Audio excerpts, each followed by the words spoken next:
our population is pretty well done with data centers. In Northern Virginia, the battle over data centers continues. Tonight, Loudoun County will have a town hall to discuss the latest concerns. I can hear the tonal hum, both inside and outside my house. They don't listen.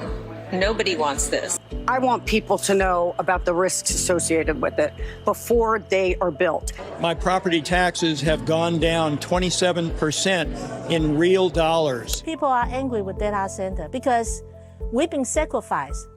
Our right has been sacrificed. And our bills are going up. And the bill is getting up. I'm recording this video from Loudoun County, Northern Virginia, the data center capital of America and probably the world. It is now estimated that about 70% of global internet traffic is routed through this region.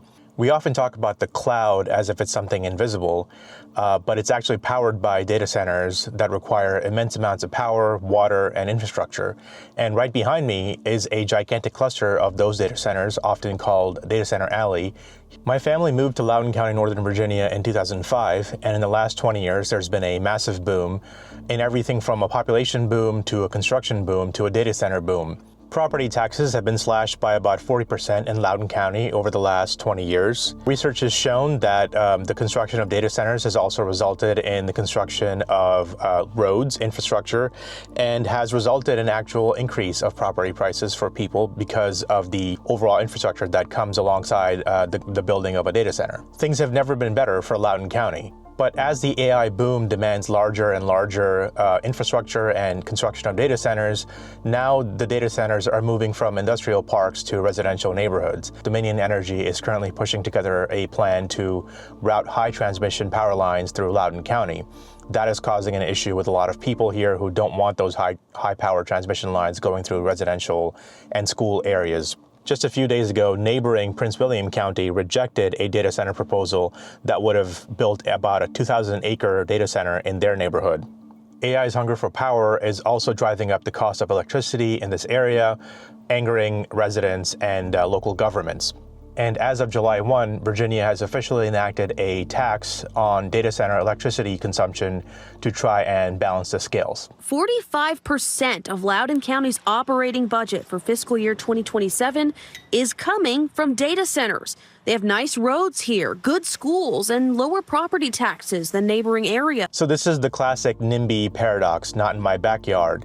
Everybody wants the low taxes and the services and the utilities that data center boom provides, but nobody wants transmission lines and the increase in power costs or water usage that they bring alongside them. It's very obvious that if AI is going to become a linchpin of the American economy, then construction of data centers will have to continue, and the construction of infrastructure that powers AI has to continue. That includes electrical, that includes water, that includes nuclear, solar, all of the above. But that political divide is not going away anytime soon. People are still going to be angry. Emotions are still going to be there of people who don't want data centers in their backyard, who don't want transmission lines over their schools or over their residential areas. Data centers are now the new front line in the debate around NIMBYism, around abundance, around what AI means for the global and the American economy, and the general and philosophical and moral debates around the emergence of AI as a centrality in all of our lives. So Frontier AI runs on the same model that all corporate business models run on now, which is the subscription model.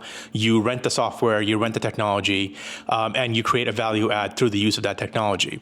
And so for about 4 years, corporate America fell in love with Frontier AI, fell in love with maxing out their tokens, maxing out all of their usage, because they wanted to be the first. They wanted to make sure that their competitors weren't ahead of them. So let's use up every token that you can, every document, every question, every query, coding, all of it goes through these AI models. There was no downside to maxing out your tokens and using Frontier AI in every single possible way. Wall Street, sort of awarded this use of AI. Companies were even laying off people, blaming AI for it. There's a term for it called AI washing, where you lay off people because it seems like you're being innovative. But I think at this point, corporate America seems to be falling out of love with this model because the value add is difficult to figure out right now. Many corporations are spending upwards of $10 million on tokens, but are starting to question whether the spend in tokens is worth it. And so there's a weird rationalization happening where these frontier models, especially from Anthropic and from OpenAI are kind of superpowered models. It's kind of like calling a surgeon to put a Band-Aid on somebody, right? So the cost is not justified anymore after 4 years. No, this is the voice of American business that is being channeled through me. And I'm telling you, it is absolutely a problem for this country because we are on the cutting edge of every single AI technology. But if you're going to triply oversell something, and by the way, the enterprises are just tired of it. So what was Alex Karp's rant really about? Well, one, his complaint was that the frontier AI companies charge a lot of money to rent these models, to use up tokens. Two, I would say, is that, he would say they take your ideas. Legally, obviously, frontier AI companies will tell you that, hey, we don't train our models on your proprietary enterprise data. But you don't have to be an idiot to know which company or which industry is using up most of your tokens if you're renting out your models to a bunch of enterprise customers. The landlord doesn't need to know what's inside the house to know where the party's at. So, and then charge 3 is that even if they're doing that, that's fine. But then the biggest problem is that these frontier AI companies are then becoming direct competitors to many of the enterprise customers that they're serving. The biggest example of that is Figma. The chief product design officer at Anthropic, I believe, was on the board of Figma. So he had a fiduciary duty to, help Figma out as a member of that board of directors. But very soon, Anthropic debuted Claude Design, which was a direct competitor to Figma's product. And eventually, or I think right before debuting Claude Design, the Anthropic's chief product officer had to step off the board because he was not serving the interest of Figma, he was serving the interest of Claude. And Figma's stock went down quite a bit, I believe, when Claude Design debuted, and people are now using it for all kinds of things. And so it has eaten into Figma's business, regardless of what Anthropic might say. And look, this isn't nothing new. Jeff Bezos, Amazon, had Amazon Basics, which ate into a lot of competitors or a lot of people who were advertising their product on Amazon. Same thing with Apple. Apple has disrupted many apps with their own proprietary products that eat into the business of different apps that offer things like weather or clock functions or even calculator functions. So this is something that is not new to the business model, to the business world, but it's something that now companies are paying attention to when it comes to frontier AI. And despite what the frontier AI companies may say, this is a real concern that customers have now, whether you're an enterprise customer or just an ordinary independent developer. You have to price in the fact that you may be funding the R&D of your own competitor, of your own replacement in the near future. So what's the escape hatch here for enterprise customers? You're paying millions of dollars for tokens. You may be, sort of not have control over those frontier models. And a bunch of data is going back to the owner of the frontier model in a closed, completely proprietary system that is not open to you. The answer was start relying on open weight models. And unfortunately, many of those open weight models come from China. So what is the difference between a closed model and an open weight model? Well, in a closed model, you are accessing that model through a portal that is situated inside of a data center that you pay to basically rent. An open weight model is the entire brain of an AI posted online that you can download and use at your own discretion, use within your own framework, your own closed data center or data operation that you own. There's no subscription, there's no metering. It's only dependent on how strong your own computing power is. And those free Chinese models are already inside of American companies. So like it or not, the Chinese open weight models are here to stay. And especially after the ban on Fable and Mythos in early June, a lot of companies started shifting to open weight models to simply diversify their frontier AI usage. Most companies are going to realize, as I said before, that these frontier models are like a surgeon putting on a Band-Aid. And so for day-to-day usage, they may not rely on these frontier models, which will result in reduced revenue for OpenAI and Anthropic, but will also free up those companies to start seeking different avenues to go with open weight models. And honestly, that will probably lead them to China, whether it's data centers in China, whether it's models coming out of China or research being done in China. Palantir is now partnering with NVIDIA to package open source model offerings within its own enterprise product. And so that's kind of where things are going, most likely, which is not only data sovereignty or AI sovereignty in geopolitical terms. The French want their own models, the Indians want their own models, the Chinese already have their own models, and the Americans have their closed models. But there's also sovereignty when it comes to enterprise and business, because if you're working on a proprietary software that you think provides you with an edge in the industry, you don't want to open it up to other AI that you don't trust, that you no longer see a value in. 1 week ago, the US government lifted the ban on Anthropic's Fable and Mythos frontier AI models. They had been banned for almost a month due to concerns about national security, biosecurity, because of how powerful they were. Experts had said that these models were some of the most powerful AI models ever released, and if they fell into the wrong hands, that people would use them to hack into classified systems, hack into enterprise systems, even create bioweapons, and all kinds of things. Anthropic CEO Dario himself put out a blog post calling for some kind of regulation on AI. A bunch of the AI CEOs, American AI CEOs, had gone to a major geopolitical summit and had said that there should be regulation on AI. And so the US government complied and put an export ban on Fable, which is the enterprise model, and Mythos. And Anthropic, in response to that, decided to ban Fable and Mythos for all of its customers until the US government was satisfied that these models were not going to be a problem. And so this banning and unbanning of about 3 weeks has caused a lot of issues geopolitically. It's caused a lot of issues in the tech world. It's caused a lot of issues in the business world in America. And people are having a completely new debate on where the future of AI is going. And so we come to the question of the AI bubble that everybody for 4 years has been talking about. Are we in a bubble? Are we not in a bubble? This is the most expensive market in American history. I'm happy to change my mind, but show me the money. Where's the ROI? And I go back to .com. I actually think this is much worse than .com, simply because the sums involved are that much greater. There have been indications and report and research that OpenAI operates at a loss, and so does Anthropic, although I could be wrong on that. And look, again, going back to places like Google or YouTube, where I worked, those companies were also operating at a loss for a while until their technologies proved themselves and the customer base was large enough. But if you now have these concerns about proprietary models, using reliance on open weight models, so if customers are shifting, they don't want the U.S. government banning something that they're using, a product that they don't have control over, then that is going to eat into the revenue of those two companies and other frontier AI companies. So if we look at other bubbles like the railroad bubble or the .com bubble of the 2000s, it didn't kill the .com industry or the railroad industry. They still existed after the bubbles burst. But the ownership changed, the models changed, the business models changed. But how is that going to affect the AI industry in the coming days? And this ban on Mythos and Fable may have actually resulted in a slight popping of that bubble, to be honest.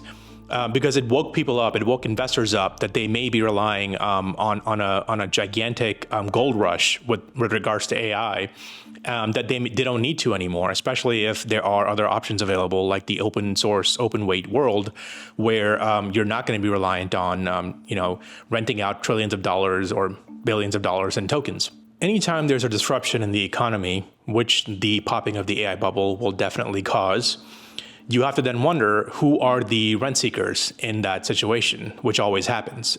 When bubbles burst, when economic disruption happens, many people flock to Washington, D.C.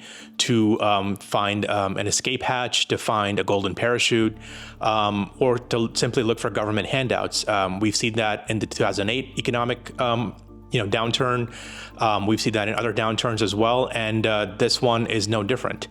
And that may recontextualize why CEOs like Dario and other CEOs who are part of this frontier AI world constantly warn against open weight models and to say that they're dangerous and that they could cause a lot of problems if people start relying on them, and why people like Alex Karp are on the other side. So looked at another way, this AI safety versus acceleration debate may be a debate about freedom versus regulation versus regulatory capture. So another example or analogy I can give is the fact that most of the cigarette companies, the major cigarette companies like Marlboro, ended up writing most of the laws against smoking in America when people realized that smoking was bad.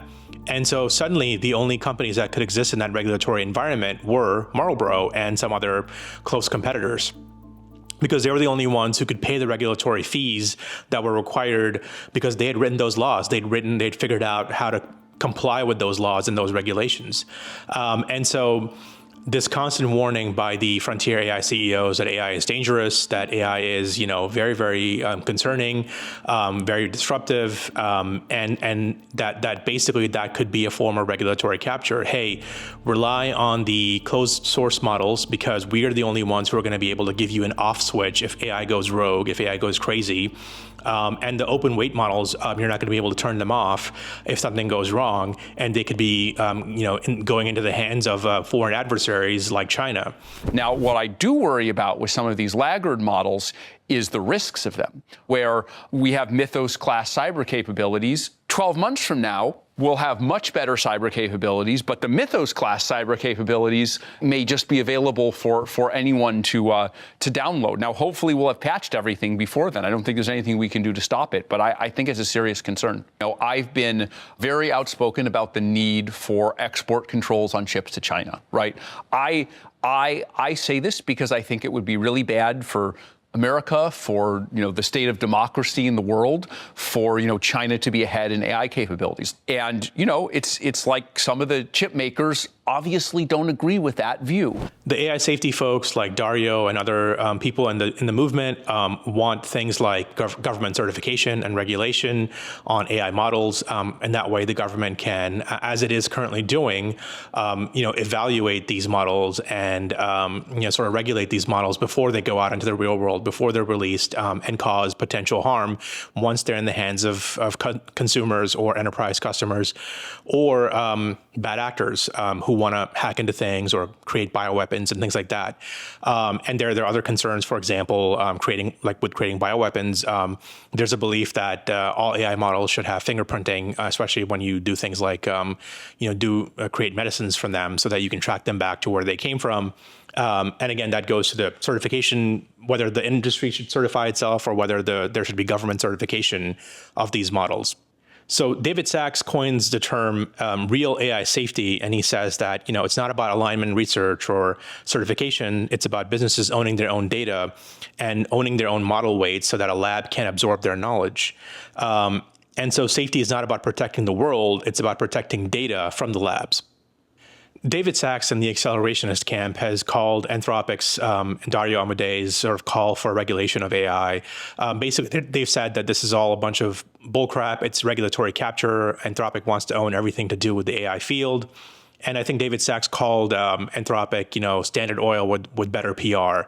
And that may explain why the Trump-aligned folks are very, very angry at Anthropic and Dario and are very opposed to this kind of regulatory environment or this rent-seeking, again, in their words, rent-seeking behavior from Anthropic, because they feel that it's anti-innovation, and they're obviously the last people who are going to stand in the way of businesses, getting to create, more value in the marketplace.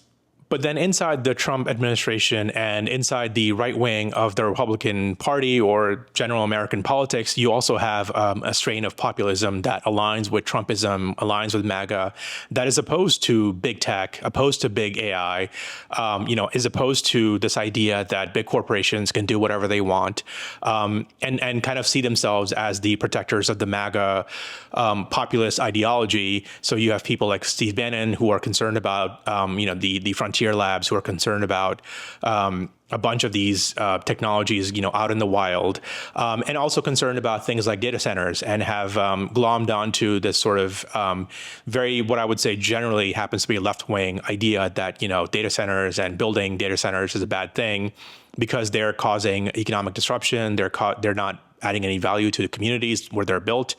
And so there is that division inside of the right wing or the Trump admin camp as well. You have the accelerationists and you have the populist safetyites, I would say, who are anti-big tech and anti-big AI. It seems like the question of AI has really scrambled the left-right polarization dynamic, because you have folks on both sides who are advocating for AI as a good thing, and you have folks on both sides who think that it's the worst thing ever, and it's going to destroy a lot of communities, jobs, lives, so on and so forth. And the Mythos saga is this ban on Mythos and Fable is an example of where we are, where people aren't really sure what to do, and so everything is being treated in a very ad hoc way. Dario spent a while convincing people that Mythos and Fable and frontier AI models are really dangerous.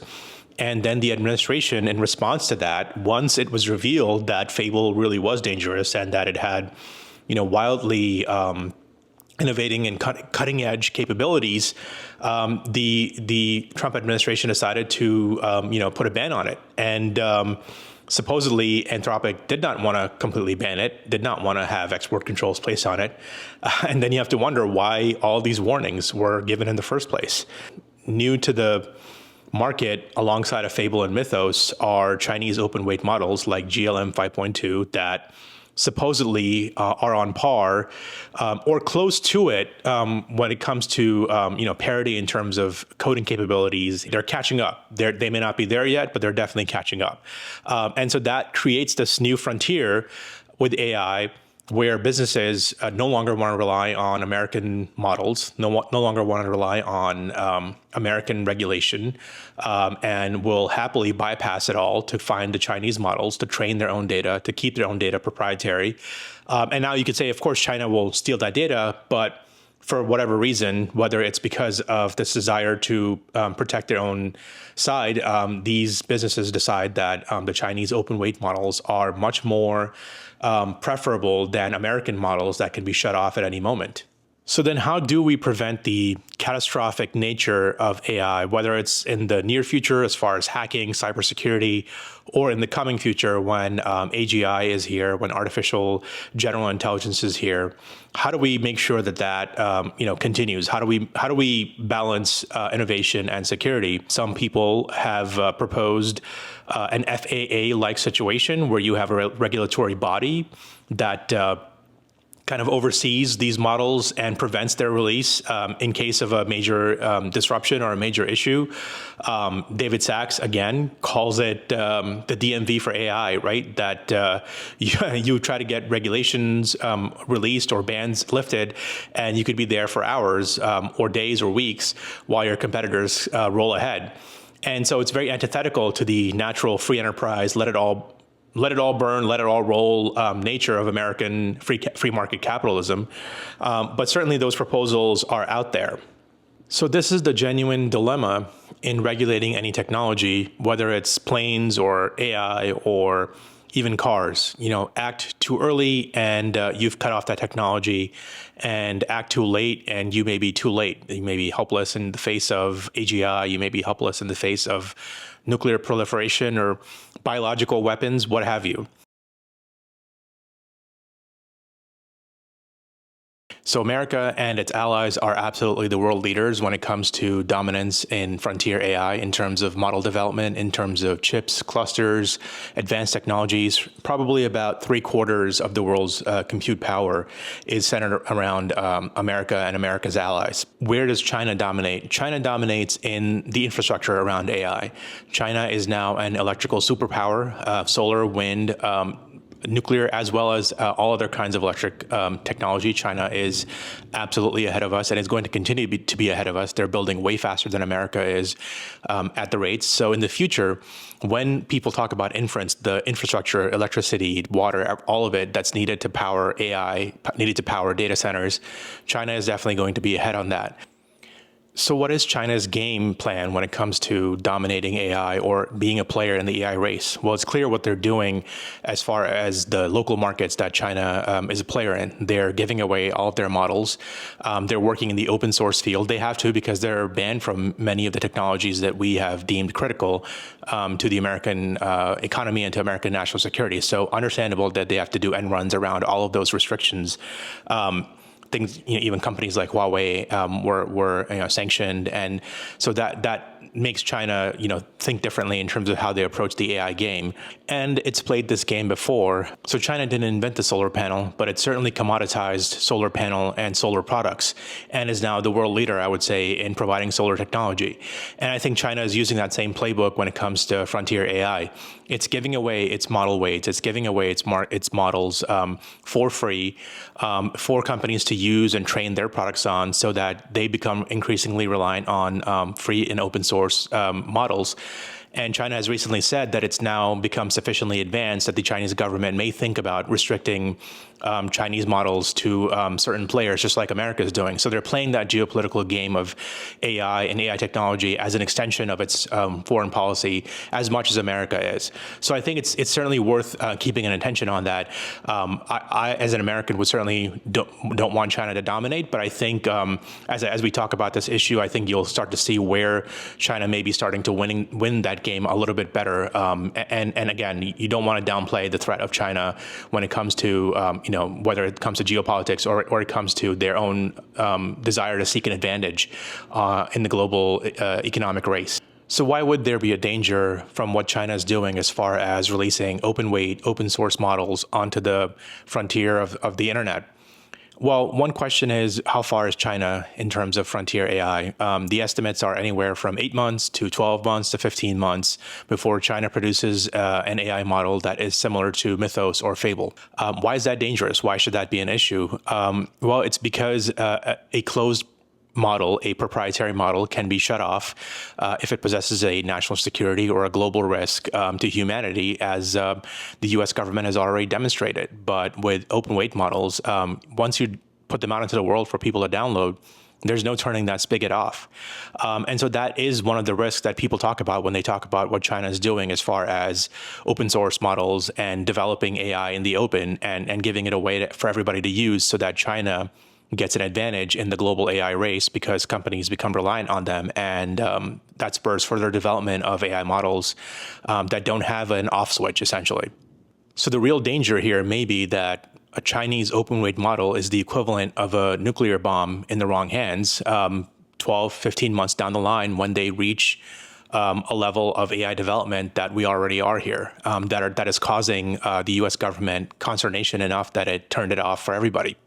So then if we look at the accelerationist side that is leaning towards open weight models and wants open weight models so that it doesn't become beholden to OpenAI or Anthropic, there's kind of a fatalist shrug going on, because even though we can describe the coming age of AGI as an age of nuclear weapons in the hands of everybody with a laptop, there's a business incentive, there's a profit incentive, there's a philosophical incentive to not, fall into the mode of, well, we have to be careful about everything we do with AI. The accelerationists certainly say, hey, we have to go out there and use whatever technology is available to us. We'd be stupid not to. There's also an argument from the accelerationist side that once a model is released into the open, whether it's Chinese or not, it makes no difference. If you're a hacker in South America or somewhere in North Korea, you don't care whether your model is sending signals back to China. You just care about its capabilities and what you can gain out of those capabilities. And so there is that sort of libertarian wing of the accelerationist side, along with the nationalist wing as well, that are slightly at odds. So even within the accelerationist side, there's a bit of a split debate about whether you can stop, whether you should stop doing open source development of AI at all. And the libertarian side certainly seems to be of the belief that, hey, whatever technology is out there, we need to be using it. And the fact that it comes from China does not matter, since it's localized to us. And we don't believe that it's a threat, even if it does come from China.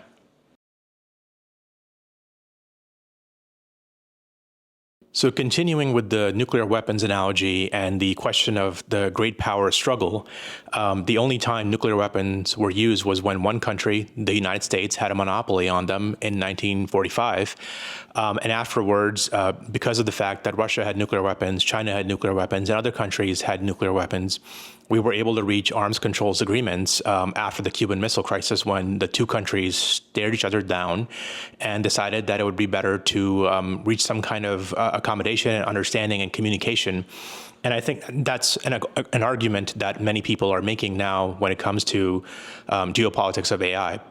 But when it comes to great power debates, I don't think the administration and most people in D.C. have any stomach right now for talking about any kind of arms control AI agreement. I think they are mostly talking about it in terms of domination and in terms of beating China in AI.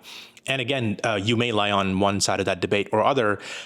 It's just unclear to me whether any kind of legislation or geopolitical treaty is ever going to be made in the near future when it comes to AGI or AI.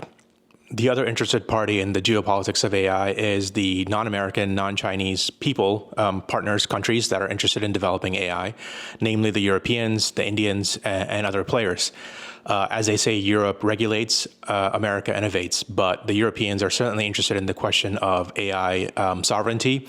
The French, especially with their Mistral AI, are not a fan of having frontier AI models being shut off by the US government. And there are rumors that the French have kicked out companies like Palantir because they're afraid and wary of their own proprietary information, their own proprietary data being taken out. And there's precedence for this when it comes to Google and other American tech companies that have, according to Europeans, eaten into their industries in Europe. And so they're very concerned about it when it comes to American AI dominance. And so certainly the Europeans, when it comes to any arms control agreements or any kind of AI development, are going to continue to rely on open weight models because they don't want to be beholden to the American tech companies. And they're going to continue that development regardless of what agreements exist between the US and China. Now, we could certainly, beleaguer them or bully them into following along with an arms control agreement on AI, but that's very dependent on the Europeans. We certainly don't seem to be having a great relationship with them at the moment. So there's no one single hand on the switch of AI. There just isn't. And so as we continue with this debate, it's going to become increasingly uncertain and it's going to be increasingly questionable whether AI development can be shut off by one party alone, and whether one party deserves to have its hand on the switch alone. And that leads us back to the debate around the human cost of AI. We're talking about jobs being lost. We're talking about disruption to the economic markets, to the global markets.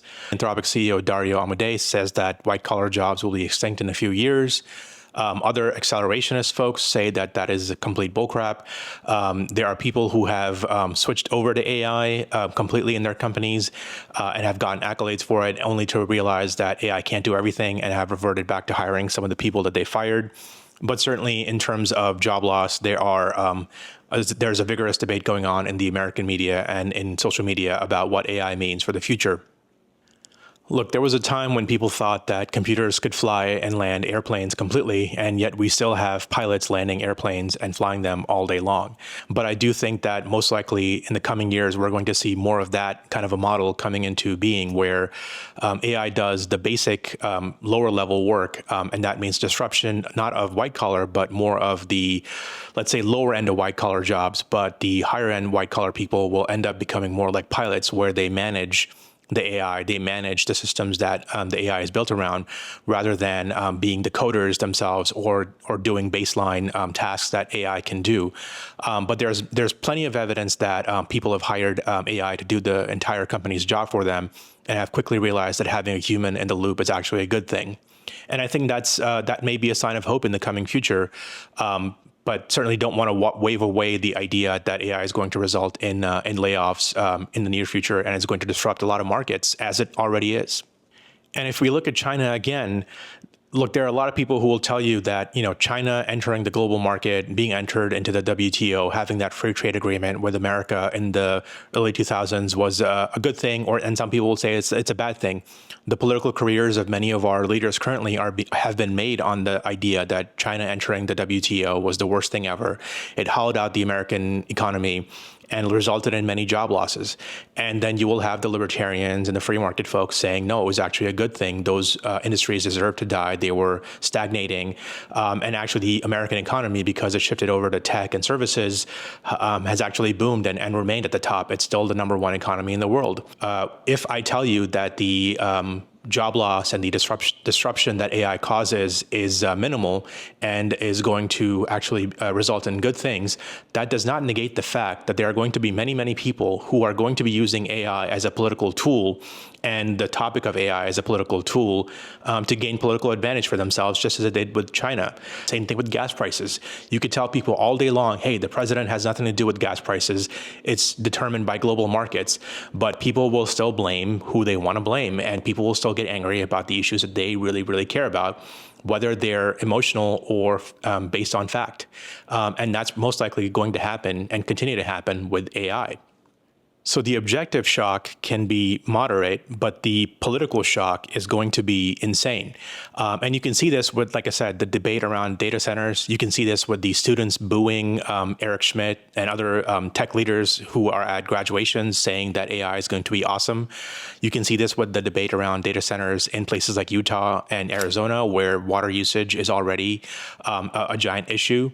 And this populism that is happening in the country at large, whether it's on the left or the right, is going to continue to dominate the AI debate. Perception is political value. Perception is the variable here, and perception is running ahead of the data, which I can cite to you all day long. And so people who are policymakers, people who are influential in the AI debate need to be prepared for that. And then ultimately, this debate around AI is not anything new that we haven't had in the last 100 years or throughout our entire civilization. When it comes to cars, trains, jets, planes, silicon chips, social media, what does this disruptive technology really mean for human life and human belonging more than anything else? And there are people who say that AI is the end of all things, and there are people who say that this is just going to become part and parcel of our lives. So we return right back to where we started in Northern Virginia, at the heart of the data center boom powering the new AI economy. The danger facing us now from AI is no different than the danger that we've been facing in the internet era for the last 20 years. It's the danger that work, education, and institutions cannot adapt to the current disruption that AI poses. It's going to result in the centralization of power in new companies and new entities that we did not anticipate. It may deepen the isolation and create political anger where there was none. And like every technology before it, the general public is going to use AI, is going to abuse AI in ways that its creators probably never anticipated. But does the rise of AI and the looming threat of AGI mean that humans are going to become increasingly irrelevant? I would venture to guess no. Yes, AI is going to be a disruptive force in our lives, but no better or no worse than any other technology that came before it. Work, creativity, family, and civic life still have meaning, and they give people a place in the world. Yes, we are going to have national debates. National institutions like our Congress and Senate and our president are going to set rules that we may like or not like. Regardless of where you fall on the issue of AI and data centers, the thing I want to emphasize to most people is that anytime a leader or political figure says that there's a looming apocalyptic Manichaean threat that is going to destroy all of us, and in order to solve this problem, they need immense amounts of power, and they need to solve everything by controlling all of us, that to me is a gigantic warning sign. It's a gigantic red flag. Rather than focus on controlling a machine or controlling people or getting people scared about whatever it is, the threat of AGI, the threat of China, I want people to start thinking about what you can do to control your own lives and control your own destiny. The best thing that people can do is rebuild the institutions that are closest to them. Families, religious communities, civic life, schools, your workplace. Those matter way more than any national level debate about politics or about AI.